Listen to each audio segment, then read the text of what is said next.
নমস্কার, সুরজিৎ মান্না ক্রিয়েশনস চ্যানেলের পক্ষ থেকে তোমাদের সবাইকে সুস্বাগতম। আশা করি তোমরা সকলে ভালো এবং সুস্থ আছো।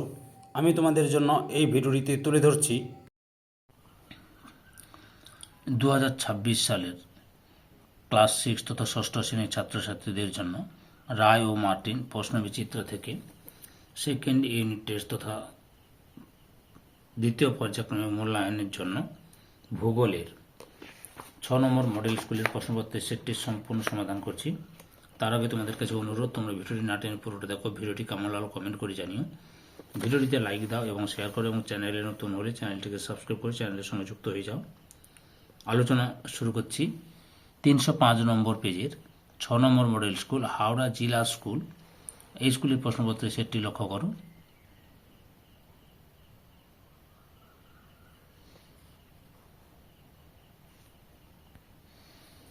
একের দাগে নিম্নলিখিত প্রশ্নগুলির সঠিক উত্তর নির্বাচন করে লেখো। প্রথমে রয়েছে পৃথিবীর দ্বিতীয় বৃহত্তম মহাদেশটি হলো অপশান বিতে আফ্রিকা। 2 নম্বরে পৃথিবীর দীর্ঘতম নদী হলো অপশান ডিতে নীল নদ। 3 নম্বরে জুন থেকে সেপ্টেম্বর মাস পর্যন্ত সময়কালকে বলা হয় অপশান বিতে বর্ষাকাল। 4 নম্বরে যত উপরে ওঠা যায় ততই বায়ুর চাপ অপশান বিতে কমতে থাকে। 5 নম্বরে সমুদ্রের কাছাকাছি অঞ্চলের জলবায়ু অপশান এতে সমভাবাপন্ন। 6 নম্বরে মৌসুমী শব্দের অর্থ হলো অপশান সিতে ঋতু। 7 নম্বরে লাল মাটিতে প্রদত্ত যে উপাদানটি বেশি আছে তা হলো অপশান সিতে লোহা।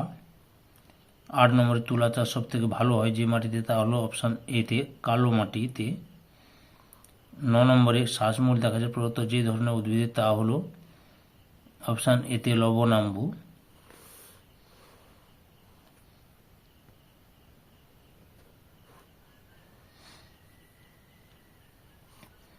10 নম্বরে অরণ্য সংরক্ষণের একটি উপায় হলো অপশান এতে বনসৃজন।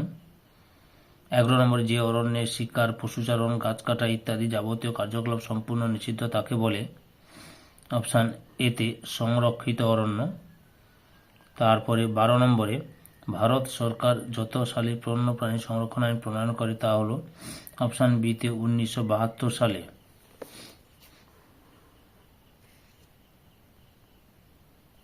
এবার 2 দাগে নিচের প্রশ্নগুলি অতি সংক্ষেপে উত্তর দাও। প্রথমে হচ্ছে আন্টার্কটিকা তথা পৃথিবীর বৃহত্তম হিমবাহটির নাম কি? ল্যামবার্ট। 2 নম্বরে কোন স্থানকে পৃথিবীর শীতলতম স্থান বলা হয়? ভস্টক। 3 নম্বরে বায়ুর উষ্ণতা মাপা হয় কোন যন্ত্রের সাহায্যে? থার্মোমিটার যন্ত্রের সাহায্যে। প্রতি 1000 মিটার উচ্চতা বৃদ্ধিতে উষ্ণতার পার্থক্য কত হয়? 6.4 ডিগ্রি সেলসিয়াস বা 6.5 ডিগ্রি সেলসিয়াসও লিখতে পারো। তারপরে 5 নম্বরে স্বাভাবিক উদ্ভিদ কাকে বলে?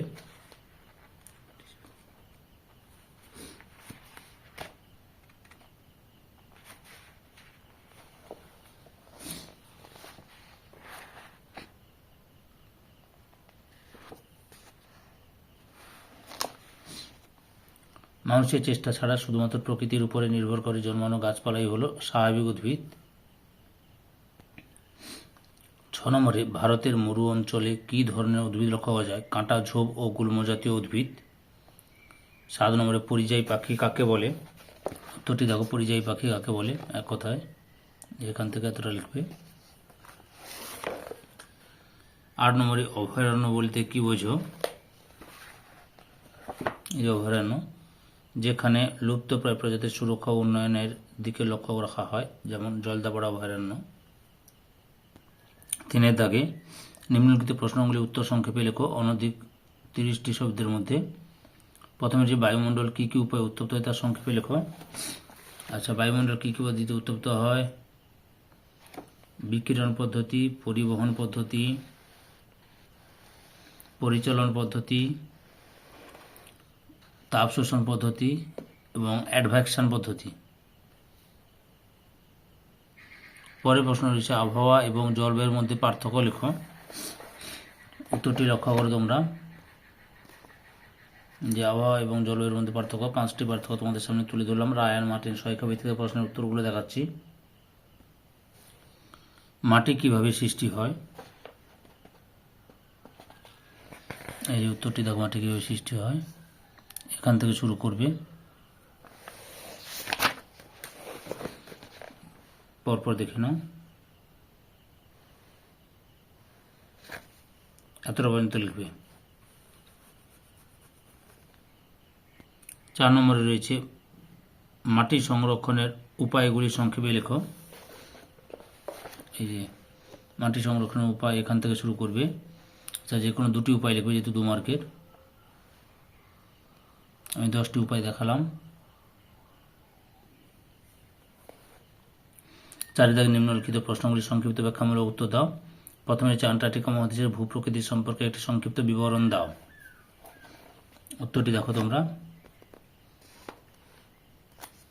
এই যে এখান থেকে শুরু করবে, পরপর দেখে নাও।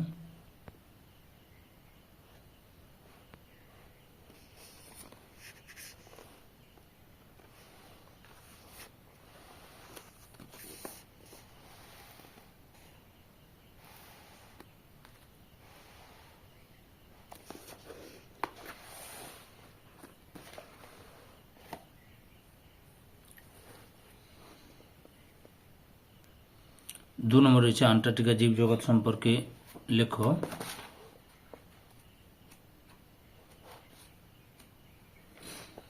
উত্তরটি দেখো, আন্টার্কটিকা জীবজগৎ সম্পর্কে লিখতে হলে তোমরা কি করবে, এই যে এখান থেকে এতটা পর্যন্ত লিখবে, বা এটা এতটা পর্যন্ত লিখতে পারো।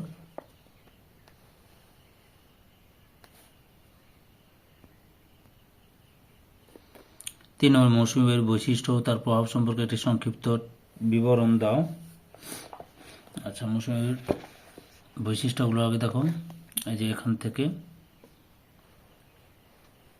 এতটা রয়েছে, তোমরা যে কোনো 3টি বৈশিষ্ট্য লিখবে। আর মৌসুমী বায়ুর প্রভাবটা দেখো, এই যে প্রভাব,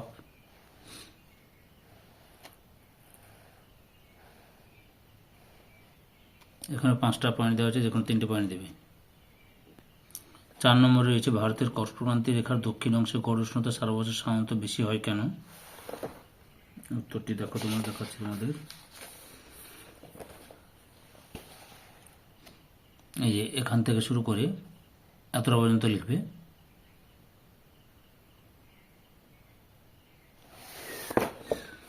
তারপর কি আছে, ভারতকে কেন মৌসুমী জলবায়ুর দেশ বলা হয়? উত্তরটি দেখো, এই যে এখান থেকে শুরু করে এতটা পর্যন্ত লিখবে।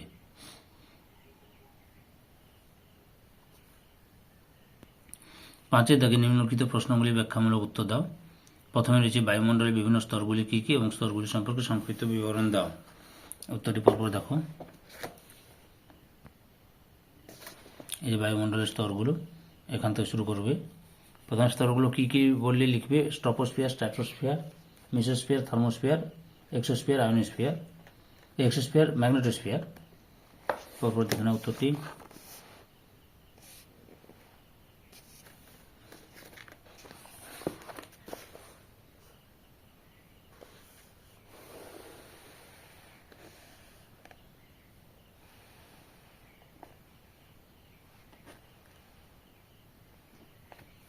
এতটা পর্যন্ত লিখবে। সরি আরও রয়েছে এক্সোস্ফিয়ার এবং ম্যাগনেটোস্ফিয়ার, এতটা পর্যন্ত লিখবে। পৃথিবীর মহাদেশ ও মহাসাগরগুলি কী কী?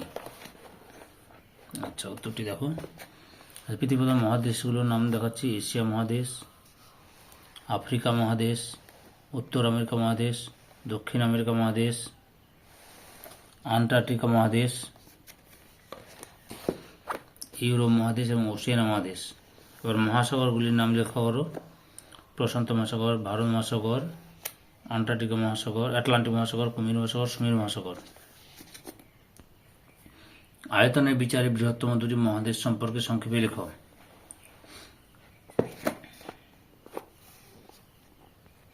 আয়তনের বিচারে বৃহত্তম 2টি মহাদেশ হলো এশিয়া এবং আফ্রিকা। এই যে এশিয়া মহাদেশ তোমরা এখান থেকে শুরু করে এতটা পর্যন্ত লিখবে। আফ্রিকা মহাদেশ এখান থেকে শুরু করে এতটা পর্যন্ত লিখবে। ধৈর্য সহকারে সম্পূর্ণ ভিডিওটি দেখার জন্য তোমাদের সবাইকে অসংখ্য ধন্যবাদ। আজকে এই পর্যন্ত, পরবর্তী ভিডিওতে আবার দেখা হবে। Tata, bye bye.